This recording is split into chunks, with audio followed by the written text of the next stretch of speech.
Tysa didn't like to reminisce about her work. She had spent her entire life saving others, yet she couldn't heal herself. She worked as a surgeon, living outside the city, commuting to the hospital in the neighboring town every day. Patients from all nearby settlements would come there. Mostly they were elderly people without their own transportation who couldn't reach the city. Many years had passed since the hospital closed down. There were no more doctors in this small town, and its population dwindled. Some passed away, while others moved to the city. Tysa had long stopped working, but not because the hospital closed. She was welcomed in the city, she just couldn't move. Her condition was very severe. Tysa had a daughter who also dreamed of becoming a doctor. Bonnie, Tysa's daughter, often recalled the story of how her mother performed surgery right in the hospital corridor in the town. The patient's condition was critical, and they wouldn't have made it to the city in time. So, like a true professional, Tysa prepared the space, gathering everyone with medical knowledge around her. Luckily, a young woman who worked as a nurse in the city happened to be in town. She became Tysa's assistant. The patient was fortunate that day. Tysa saved his life. Bonnie would ask her mother to retell the story almost every day. "I'm tired of telling this story over and over again. Don't you get tired of hearing the same thing?" Tysa laughed. "But it's a real feat," her daughter admired. "I'll tell my children so they can be proud of their grandmother." "It's just a shame I won't live to see them," Tysa added sadly. As a doctor, Tysa understood well that she was living her last months, perhaps even weeks. She had been battling her illness for several years, but to no avail. "I'll proudly carry the title of doctor. I'll continue our legacy," Bonnie often repeated. Her mother wasn't very pleased with her choice. Somehow she felt Bonnie wasn't emotionally strong enough for such a profession. They often argued about it. Tysa believed her daughter should enroll in an economics university. Then she could work in a field not associated with life and death. But Bonnie dreamed of helping people. She saw it as her calling. "Why are you against it, Mom?" Bonnie couldn't understand. "You've saved lives all your life. You're known and loved not only in our town, but in neighboring ones too. How many grateful patients, how many tears of joy and happiness were shed in our home when you simply gave an injection to some old lady?" "Daughter, being a doctor isn't always about saving lives. Sometimes patients died during surgeries," Tysa replied. "Do you know how hard it is to tell someone that there's no hope left? How many tears were shed in my office, and not at all from happiness. I'm now in the shoes of those patients I told there was no hope. It's a dreadful feeling." "But I'll be giving people life," Tysa's daughter insisted. "I'll become a midwife and witness the birth of children." Tysa sighed heavily. Every conversation ended with both of them sticking to their guns. Tysa decided not to argue with her daughter anymore. After all, it was her own life. Let her learn from her own mistakes. She accepted the fact that she simply watched everything, drawing from her own experience. Perhaps her daughter wouldn't approach her profession in the same way and would truly find her calling in it. The last thing Tysa managed to say was that she supported Bonnie. She wished her daughter happiness, told her she believed in her, and would always love and be proud of her. Then she closed her eyes and never opened them again. Bonnie sincerely admired her mother. It was so hard for her to see her like that when her strength was leaving her. The girl didn't leave her mother's side. She sat with her all evening and all night, and in the morning, Tysa's heart stopped beating. Bonnie had long been prepared for this, but as it turned out, it was impossible to truly prepare for it. She understood that her mother had finally been relieved of her suffering, but she so desperately wanted to hear her gentle voice once more, to look into her eyes filled with love and kindness, to feel the warmth of her body. Although Bonnie knew there was nothing she could do for her mother, she deeply mourned her absence. She was left completely alone in this world. She had no more family. A month after the funeral, Bonnie received good news. She had indeed been accepted into medical school. She packed her things, realizing that she would never return to this home again. Bonnie was leaving for the city, about to explore a new, completely different world. How much interesting and unusual lay ahead of her. However, she would always remember her native home with love. It had a special place in her heart. Bonnie sat on her mother's bed for a long time. There were indentations from her mother's hands and feet in some places. She lay on her pillow, trying to inhale every molecule that carried a piece of her mother's soul. Then Bonnie went out onto the porch, sat on the steps, and remembered how, when she was a little girl, she used to run around this small garden. Tysa was almost always at work, so every evening, the girl tried to memorize everything in as much detail as possible. Tysa devoted all her free time to her daughter because she missed her too. Sometimes she even took little Bonnie to work with her. Perhaps that's when the girl fell in love with the hospital atmosphere. The last words of her mother were very important to Bonnie. How good it was that she changed her mind and finally allowed her daughter to go to medical school. The girl would follow her dream anyway, but now she was doing it with absolute calmness. If her mother allowed it, then surely everything would work out. There were simply no other options. It was a bustling Saturday evening. In the kitchen of one of the city's restaurants, the staff was busy as there were a huge number of guests.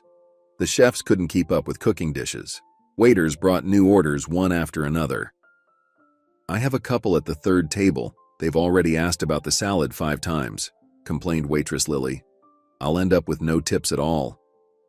"You're worried about tips?" scolded her chef Ren. "I can't even get a clean plate delivered for plating dishes. Rayan can't even peel vegetables fast enough. Bonnie, how much longer?" "I've already washed everything for a long time. I told Tom to take the dishes away 10 minutes ago, but he just keeps bringing me new plates," Bonnie replied. Yes, this was the same Bonnie who dreamed of becoming a midwife many years ago, who dropped everything and went to the city to attend medical school. Now she was 34 years old, working as a dishwasher in a very well-known city restaurant. However, it wasn't that Bonnie had given up on her dream. She hadn't been expelled from university either. She successfully graduated.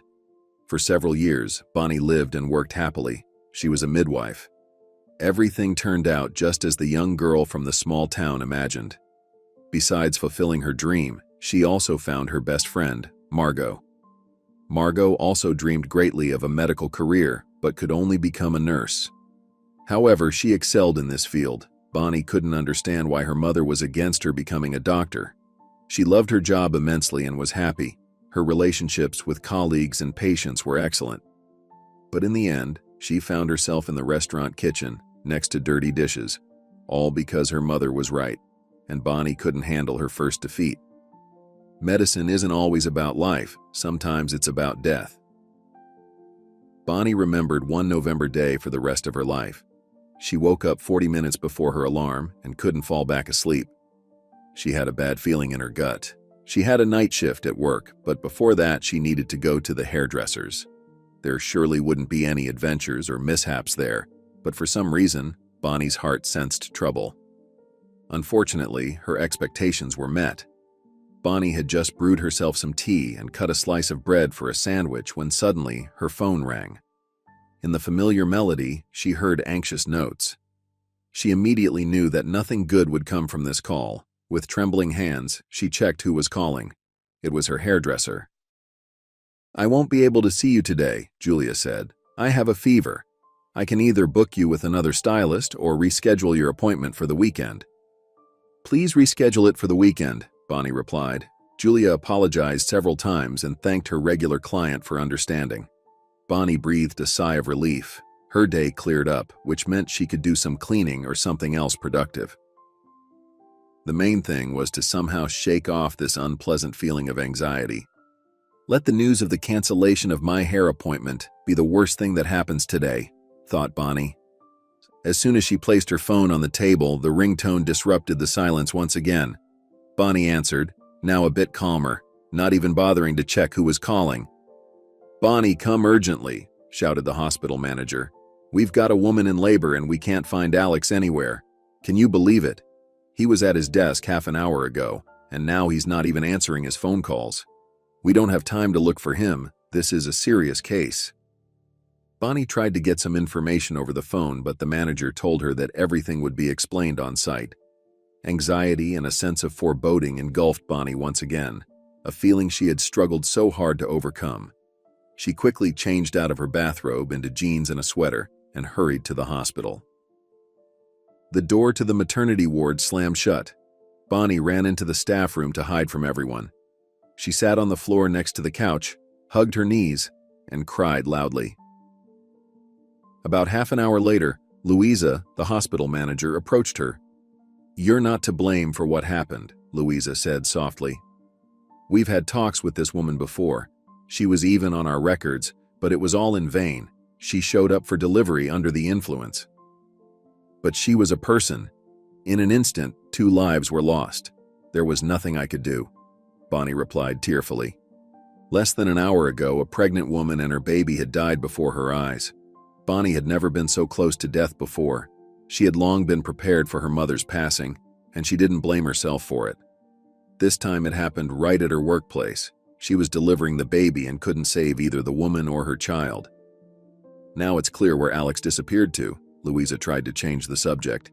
"He knew who he would have to deal with and ran away. He won't fare well when he returns." "He's not coming back," Bonnie quietly replied. "I tried to call him too. He said it was over between us and that he's leaving for good." Bonnie had been in a relationship with the midwife Alex. Louisa had long hinted to Bonnie that Alex wasn't the best choice. There were many complaints against him, and he somehow managed to get hired at the hospital in a strange way. Now Bonnie understood what her bad feeling and anxiety were about. Besides experiencing a patient's death for the first time, she had lost her loved one on that day and the career she had dreamed of all her life. No one was going to fire Bonnie because everyone understood she wasn't to blame in this situation, but she said she wouldn't return to work. At first, she requested a 2-week leave. She needed to sort out her feelings, battle the depression that had engulfed her. Several nights, she dreamt of the deceased baby and the horrifying expression on the mother's face, which remained etched in her memory forever. She relived the situation 1,000 times, watching the negligent young mother's agony unfold, repeating the same actions that ultimately couldn't save these people's lives. Bonnie's phone kept ringing. Her colleagues were concerned about her condition, but she didn't want to talk to anyone. She didn't want to do anything at all. When Bonnie approached the mirror, she saw a murderer there. But she remained indifferent to all of Louisa's and other doctors' arguments. She believed there were no more culprits in this situation but herself. When it was time to return to work after her leave, Bonnie realized she would never go back there. She didn't want to hear or see anything related to medicine. She simply lay and stared at the ceiling all day long. She had almost stopped eating and sleeping. Bonnie lost a lot of weight due to stress. Only one person truly worried about Bonnie's condition. It was her friend Margot, who worked as a nurse at the same hospital. When Bonnie didn't show up for work and didn't answer any calls, Margot decided to visit her. She knocked on the door for a very long time, asking Bonnie to open it. She knew Bonnie was home. Only after 15 minutes did Bonnie open the door.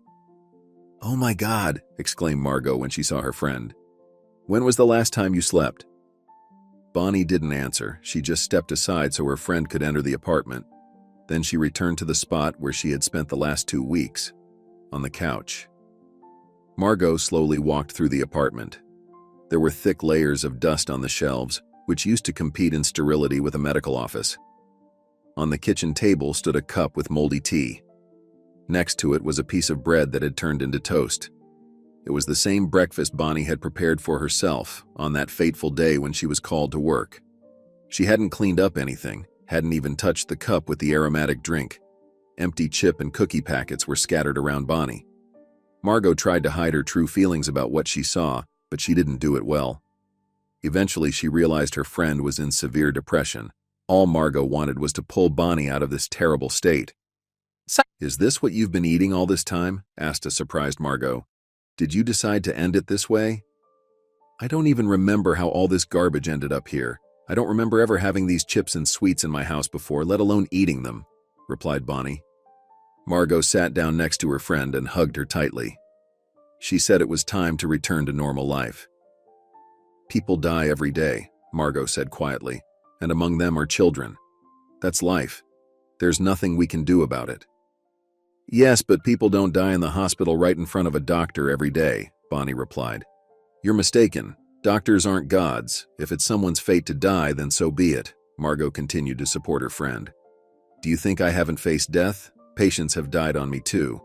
And they weren't always elderly. We must always be prepared for that." "I won't go back to the hospital," Bonnie said in a quiet voice. "My mother was right. This isn't for me. She always warned me, said I wouldn't handle it. Mom was always right. Even now I hear her voice saying, "I warned you."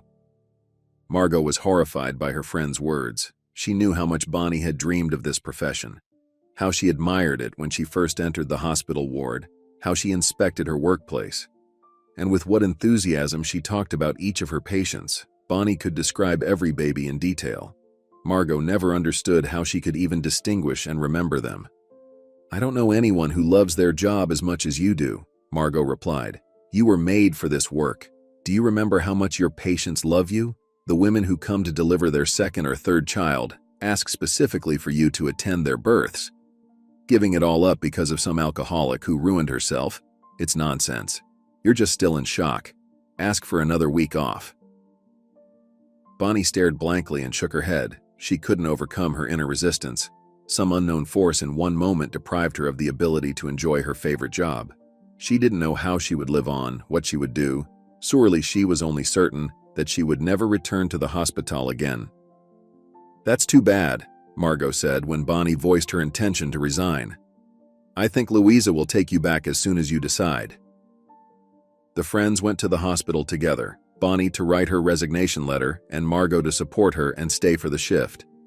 The head of the department was indeed very upset when she learned that Bonnie wouldn't return to her position. As Margot had expected, Louisa said she would always welcome her back. "I hope you'll calm down, sort yourself out, and make the right decision," the head said. "I don't regret Alex running away, but you were one of my best employees. Forgive me for leaving you in this position. You lost 2 specialists at once," Bonnie said sadly. "Don't worry about me, I'll find new staff," Louisa replied. "You better think about your mental state. Take care of your own future." Margot barely held back tears as she watched her friend gather her things. She couldn't help but notice the look with which Bonnie surveyed the ward, and then the corridors and offices.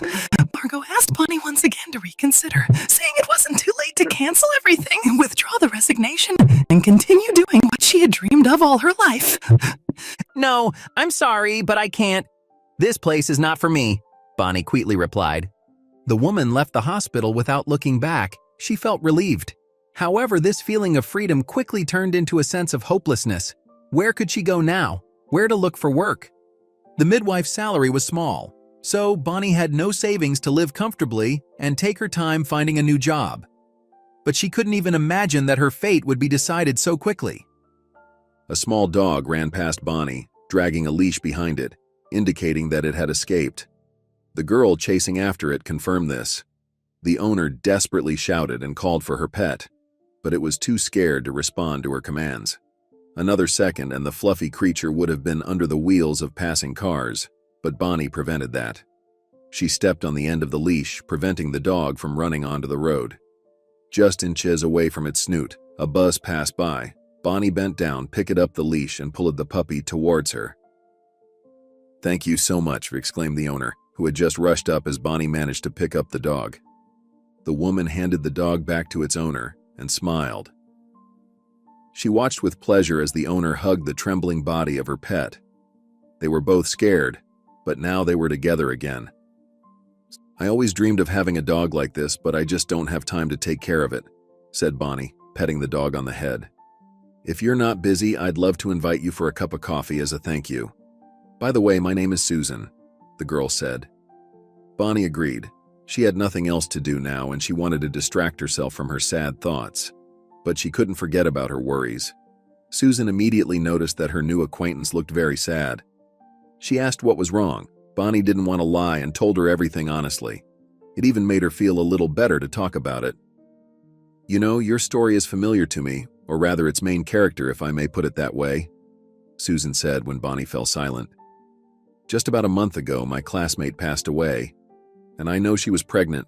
If we're talking about her, as harsh as it may sound, maybe it was lucky for the baby not to become the child of such a mother."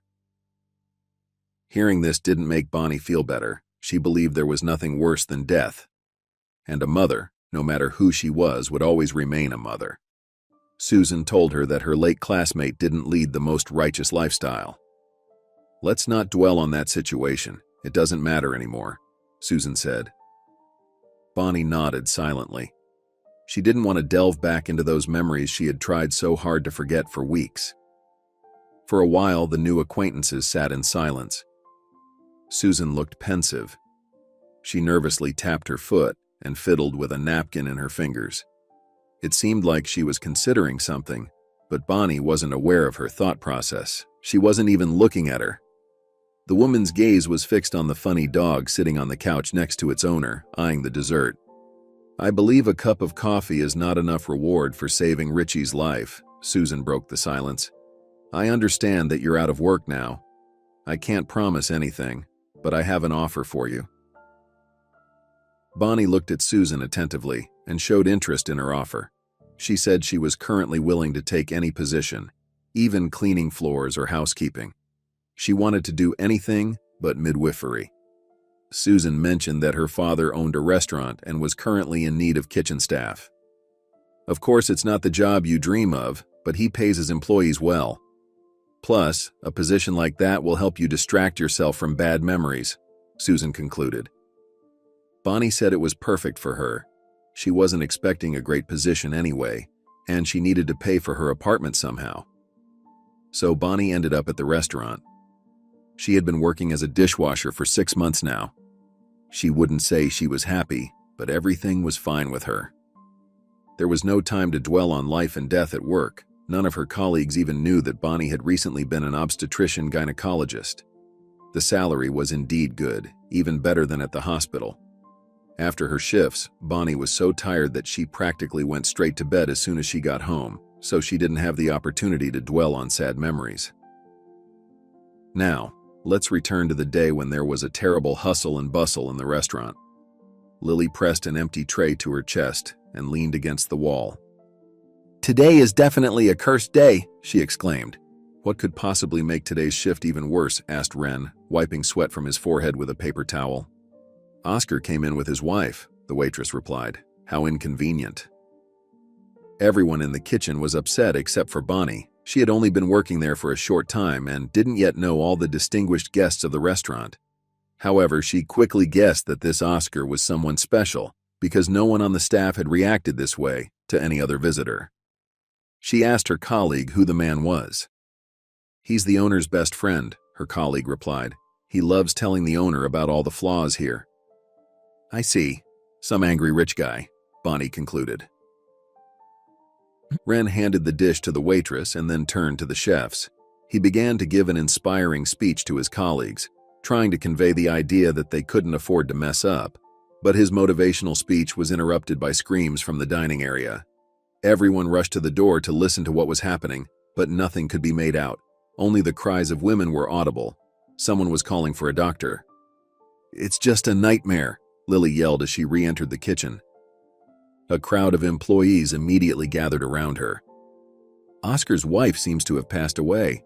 Oh my God, she was 9 months pregnant," exclaimed Bonnie's colleague. Everyone was horrified. At that moment, only Bonnie stood emotionless. Death had come back to her once again, and it was another pregnant woman. She felt a pounding in her temples, as if she didn't notice what was happening around her. After Lily's words about death, she stopped hearing anything at all. Bonnie wanted to get some air, so she headed towards the exit, but in her agitation, she mixed up the doors. Instead of the backyard, Bonnie ended up in the restaurant hall. There was chaos with a crowd gathered around a girl. A man sat next to her on his knees, crying and asking if there was a doctor among the people. Bonnie closed her eyes and ears, trying to push through the crowd to get outside. Suddenly, someone grabbed her hand. "Bonnie, thank goodness you're here. Please hurry, someone needs help," a familiar female voice said to her. Bonnie looked up and saw Susan in front of her, already dragging her towards the girl. Bonnie tried to break free from Susan's grip, saying she couldn't help in any way. "Let go, there's a doctor here," Susan said, pushing through the crowd. "I beg you, help," Oscar pleaded. "It's already too late, she's dead. Look, her lips are turning blue," someone from the restaurant patron said. Suddenly, someone shouted that the ambulance was on its way. Among the people, cries continued. Some said the woman couldn't be helped anymore. Others suggested taking her out onto the street. "Please help. It seems she started having contractions and then she lost consciousness," Oscar said, turning to Bonnie. "The ambulance won't arrive for another 15 minutes. I don't believe she's dead." Bonnie carefully examined the victim. She realized almost immediately what had happened to her, and theoretically, she could still save her. "Your wife isn't dead, but the doctors won't make it in time to help her," Bonnie said. The man couldn't hold back his tears. He fell to his knees in front of his beloved woman and whispered softly, "Gina, live, I beg you." Bonnie made a great effort. She couldn't bear to see two people die in front of her again. She understood there was a chance to save her, but she needed to act quickly. She grabbed a knife from the table and shouted for Lily to bring alcohol. "I hope the ambulance arrives on time," Bonnie said. Quickly washing the knife with alcohol, she knelt down and leaned over the pregnant girl. The crowd fell silent instantly. Some turned away so as not to watch what the woman was doing. Horror was evident on their faces. A few minutes of silence passed. Only Oscar's whisper broke it. He was praying. After a few moments, the silence was broken by the cry of a newborn. The restaurant erupted into applause. "Where's the victim?" The doctor from the ambulance shouted loudly as she arrived. The people parted. Bonnie handed the just-born baby to Oscar and then ran out onto the street. Gina was taken to the hospital with the newborn girl. Bonnie didn't see what happened next, and she didn't want to know the further fate of this woman and her husband. On that day, Bonnie lost her job again. She locked herself at home, not going anywhere and not answering phone calls. A week later, Oscar came to the restaurant. The man immediately approached the administrator and asked to call the woman who had tried to save his wife a week ago. "Sorry, but we haven't been able to reach Bonnie for a week. She ran away that day and no one has seen her," the administrator replied. Oscar turned around immediately and headed for the exit. "Is your wife okay?" the girl shouted after him. "Miss, you'd better answer my question," Oscar replied without turning. "We really don't know anything. I don't think she'll be working here anymore," the administrator said. "She definitely won't be working here," Oscar said and left. He went to his friend, who was the owner of the restaurant. He had one goal: to find Bonnie. Susan heard that Oscar was looking for her acquaintance. The girl was very upset. She still didn't know how the story with Gina ended. Her father hadn't told her anything, and she was afraid to ask. Susan only heard that her father had given Bonnie's address to his friend. After that, she became even more anxious. She blamed herself for leading Bonnie to Gina. If Oscar's wife didn't survive, Bonnie wouldn't be doing well for sure. Susan watched as the man headed to his car, got behind the wheel, and immediately drove off. Obviously, he was going to Bonnie. The atmosphere in the third-floor apartment was gloomy. There was no light in any of the rooms, not even the TV was on. Bonnie lay on the couch, burying her face in the pillow. That's how she spent the last 7 days. Images flashed before her eyes. First, the patient who died in the delivery room appeared, then her baby. Then came the image of Gina, who lay unconscious on the restaurant floor, followed by Bonnie, tremblingly holding the small body of the child. Suddenly, there was a loud knock on the door. Bonnie instantly lifted her head from the pillow and then sat up on the couch. Now she could only hear her own heartbeat. It seemed like this sound filled the entire room. Every corner of her apartment was permeated with these rhythmic beats. "Open up, I know you're home," a male voice shouted from behind the door. Now it seemed like Bonnie's heart had stopped. She immediately recognized that voice. A week ago, this person begged her to save his wife. Now he persistently demanded that she open the door. If he managed to find Bonnie's address, there was no point in hiding. Bonnie stood up and approached the door. "It's time to answer for all your sins," Bonnie said grimly, and opened the door. Oscar looked at the woman. Tears streamed from his eyes. Bonnie couldn't understand if he was angry or happy. What was causing his tears? Grief, anger, hatred? Suddenly, Oscar fell to his knees, took Bonnie's hand, and began kissing it. The woman became even more frightened. She stood motionless. Her whole body seemed paralyzed. She was afraid to move. "Thank you," Oscar said softly. "I've been looking for you for so long just to say one thing. Thank you." Oscar lifted his gaze to Bonnie, and now she was looking at him. Now the woman could see for sure that there was no malice in his gaze. It was the look of a lost, grateful, and sincere man. "Why are you doing this? Please get up," Bonnie finally dared to say. She helped Oscar to his feet and invited him into the apartment. For the first time in 7 days, she turned on the light in the apartment and was horrified by the mess it revealed. However, Oscar didn't look at the savior of his wife's dwelling. He stood quietly aside, waiting to be invited further. Bonnie pointed to the first door leading to the living room. There they spent the last 7 days. Oscar and Bonnie settled on the couch. Now they were ready to talk. "Thanks to you, I became a father and avoided becoming a widower," Oscar said. "I apologize for leaving you in the dark for so long, but I just couldn't come to you sooner." With tears in her eyes, Bonnie listened to what Oscar told her. Gina was alive, and as Oscar claimed, it was all thanks to her. The doctor who treated his wife confirmed that there couldn't be any delay. It turns out Bonnie saved both the baby and her mom. The man talked for a long time about how grateful he was, and Bonnie couldn't believe what she was hearing. "You shouldn't be washing dishes even in the best restaurant in town. Your calling is in medicine," Oscar said. "I just had one traumatic event. I can't work in my profession after that," Bonnie replied. But Oscar didn't want to hear any excuses. He claimed that such specialists shouldn't waste their talent. "You can't abandon your calling because of one failure. If you want, you can never work as a doctor, but you must be involved in medicine." "I know how to arrange it," Oscar said. Bonnie looked at him in bewilderment. She didn't understand what the man meant. Then Oscar sat closer and took Bonnie's palm. He looked her straight in the eyes and said seriously, "A person who saved my wife's and daughter's lives cannot live in such conditions. You shouldn't be washing dishes and scraping food scraps off plates. You must do what you've been striving for so long. I know how many years it takes to study at medical school," Oscar said. Bonnie still didn't understand what the man was hinting at, and he couldn't formulate his proposal properly. He wanted to first instill in Bonnie the idea that she deserved better, so she wouldn't refuse his gift. "In short, I want to give you your own clinic," Oscar finally said. Bonnie was in shock. She definitely didn't expect such a stroke of fate. On one hand, she couldn't accept such a large gift, but on the other hand, it was a direct path to the beautiful, carefree life she dreamed of. Currently, she wasn't in the best financial situation.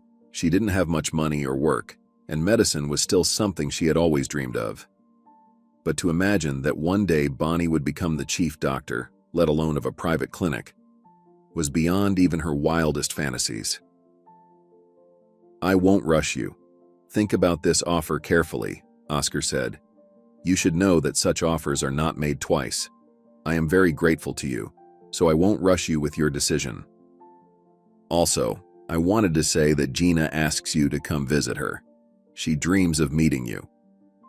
Oscar left Bonnie with 2 cards. One was his business card, and on the other, he wrote the address of the clinic where his wife was hospitalized. As he was about to leave, he noticed a photograph. "Where do you know this person from?" he asked, pointing to Alex, who was hugging Bonnie in the picture. The woman hadn't yet gotten rid of the photos with her ex-boyfriend. She hadn't thought about them at all. She didn't believe in the story that Alex had set her up and was responsible for what happened to the unfortunate woman who was giving birth. Instead, she honestly hoped that sooner or later he would come back to her. "I can ask you the same question. It seems that this photo clearly shows the relationship Alex and I had," Bonnie replied. "Yes, but I can't imagine what could tie such a beautiful woman like you to this person," Oscar said. Bonnie didn't understand what he was talking about. She asked him to explain where Oscar knew Alex from and why he considered him a bad person.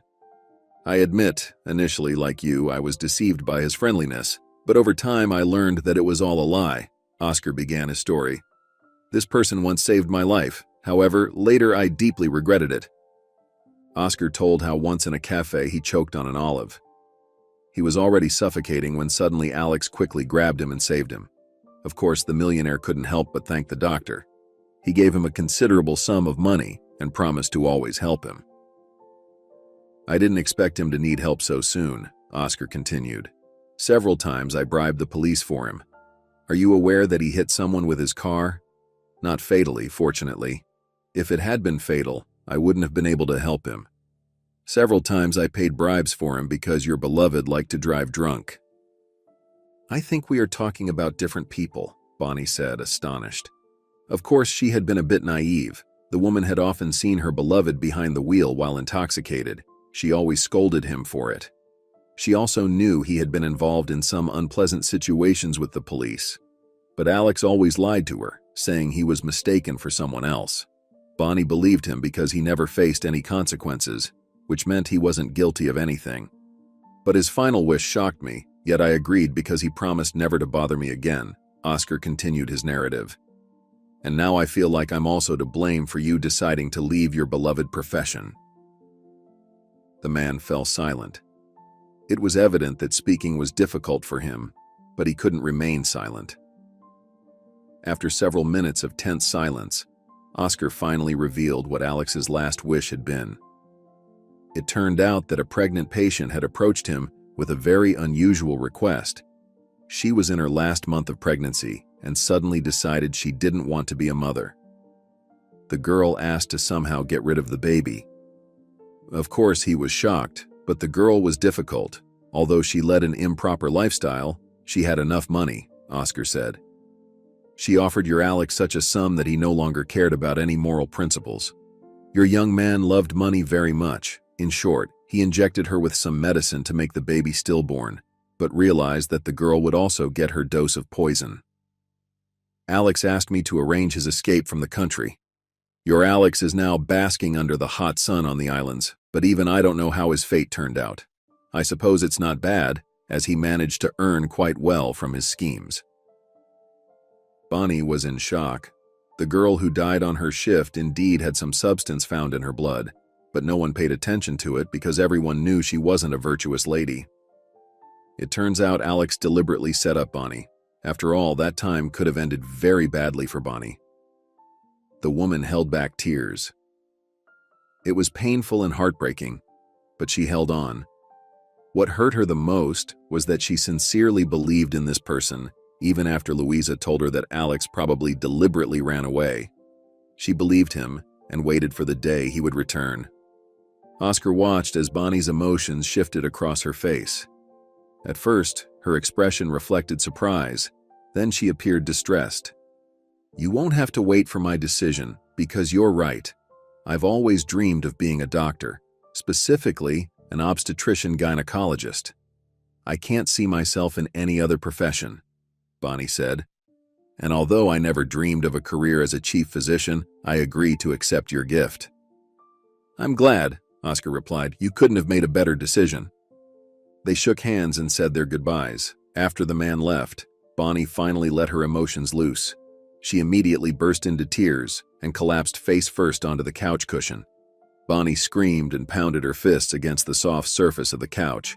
She poured all the pain that had been building up in her heart into her strikes. Her small fists hit the pillows, then the back of the couch. Bonnie screamed, her hair flying in different directions. She only calmed down when she ran out of strength. "No one will ever betray me again and take advantage of my kindness," Bonnie screamed, looking at the photo where she and Alex stood embracing. The woman grabbed the frame and threw it into the trash can. Then she opened the album and threw out all the photos where they were together. Bonnie opened the box where she kept her savings. There wasn't much money in it, but now she had no reason to save, as she would soon become the owner of a private clinic. "Hello," Bonnie said joyfully. "I can't believe it. Have you decided to remember me?" Margot asked, surprised and delighted. Bonnie asked if her friend was on shift, but when she said she had the day off, she invited her friend to go shopping. The friends hadn't seen each other for a long time. Bonnie herself had initiated them to stop communicating. She was ashamed to admit that she was washing dishes in a restaurant, but now she had something to share with her best friend. The women had a great time together. Bonnie bought herself several fancy dresses that she wouldn't have even looked at before. Then she told Margot about what had happened to her during the months they hadn't seen each other. Margot was genuinely happy to learn that Bonnie would now be running her own clinic. "I hope you'll come work for me. I promise you'll have a decent salary," Bonnie said with a smile. "I'll write my resignation letter tomorrow," Margot replied happily. "All you have to do now is find a worthy man, and that's it. Your life will be perfect." Bonnie felt embarrassed and replied that she didn't want to think about relationships right now, and besides, she wouldn't have time for that anymore. She didn't want to miss the chance to create the best private clinic in the city, so she needed to dedicate all her time to this endeavor. Bonnie didn't even suspect that she would meet her destiny very soon. The next day, she went to visit Gina. She was pleased that the girl wanted to meet her. Bonnie herself had dreamed of meeting her patient. Bonnie saved her life, but Gina also changed her destiny in many ways. Bonnie finally believed in herself. For a whole week, she lived in ignorance and didn't understand if she had saved the girl. The news that Bonnie's surgery had been successful literally restored her faith in herself. "If I could, I would kneel before you, but I can't get out of bed yet," Gina sincerely said when she saw Bonnie. "Indeed, you'd better lie down and take care of yourself," Bonnie affectionately replied. "I imagined you just like this, with kind eyes and a gentle voice like my mother's," Gina replied. The women talked for a while. Gina repeated more than once how grateful she was to Bonnie for not passing by, for giving her and her daughter life. "By the way, didn't Oscar tell you? We decided to name our daughter after you," Gina said. "I think she will be pleased to know later how a stranger helped her be born." Bonnie was taken aback. She definitely didn't expect that. It was worth suffering through years of medical school for such moments. Even one such story gave her faith in her abilities, helping her to live and work. It seemed that no more words or gifts were needed for her. When Bonnie left the hospital room, she bumped into a man she didn't recognize. She was in a cheerful mood and didn't notice him coming around the corner. As soon as Bonnie raised her gaze to the person whose chest she had just collided with, she was stunned again. She had never seen such a kind and sincere face before. He was a true doctor, in a clean coat, a blue shirt, clean-shaven, and with perfect hair. "Be more careful next time," the doctor said politely and without any judgment. He smiled broadly and Bonnie blushed. She smiled back and apologized. She felt small and defenseless next to such a towering man. Bonnie was about to walk away when the doctor stopped her. "Wait, aren't you the person who saved my patient?" he asked with undisguised interest and delight. Bonnie modestly nodded and was about to continue, but the doctor stopped her again. He introduced himself as Morgan and said he wouldn't mind having such a specialist in his team. "Don't worry, we have a private clinic, so the salary and working conditions will be decent," Morgan added. "Thank you, but now I will be hiring my own staff and we will become competitors," Bonnie replied with a smile. But they were not destined to become competitors. Bonnie indeed got her clinic, made it one of the best in the city, but she and Morgan didn't have competitive relations at all. The man couldn't forget the image of the lovely lady who awkwardly bumped into him. He admired not only her professionalism, but also her beauty. Morgan spent the rest of the day thinking about this woman, and the next day, he even asked Gina if Bonnie planned to visit again. The girl shook her head negatively, and Morgan visibly saddened. "Would you like to get to know her better?" Gina asked. Of course, she noticed the doctor's sadness when she said Bonnie wouldn't be coming back to the hospital.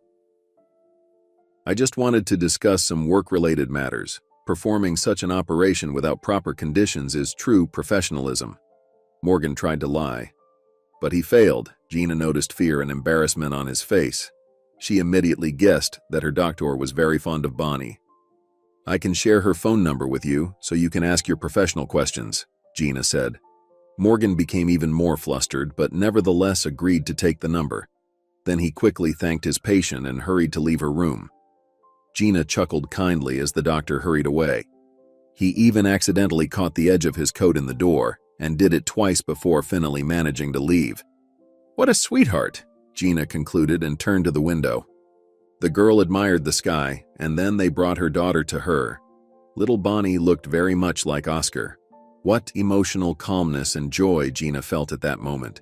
She was pleased with the thought that she had contributed to the creation of a new, beautiful couple. Morgan paced around the piece of paper with Bonnie's phone number for a long time. He picked up the phone several times, then put it back on the table next to the note. After some time, he finally grabbed the phone and dialed the number, but then hesitated for a long time before pressing the call button. It was a mistake for Morgan to hesitate for so long. Bonnie herself couldn't forget about the charming doctor, but she didn't have his phone number. She only knew the place where he could be found. All morning, the woman thought of a reason that would explain her visit to the hospital. They didn't agree that she would now visit Gina every day, but something told her that the girl wouldn't mind. After all, she didn't necessarily have to enter her room. Bonnie had already opened the wardrobe to choose an outfit. One dress seemed too modest to her, while the other seemed overly revealing. "I need to dress as if I'm not trying to impress anyone but still look dignified," Bonnie said to herself. Then she slammed the wardrobe door shut and scolded herself for thinking about nonsense. She pondered the same thing over and over again until her phone rang. The number was unfamiliar, but she recognized the voice immediately. Their conversation was awkward but very sweet. That's how Bonnie and Morgan became a couple. They were united by their love for their profession, kindness, and humanity. Morgan was the complete opposite of Alex. Finally, Bonnie felt what it was like to be a beloved woman. Bonnie's life got back on track. She was a successful clinic owner, which they managed together with Morgan. The woman was in a healthy and happy relationship, and Oscar and Gina became good friends to them. They became family friends, and their friendship became so strong that Bonnie became the godmother to the girl whose life she once saved.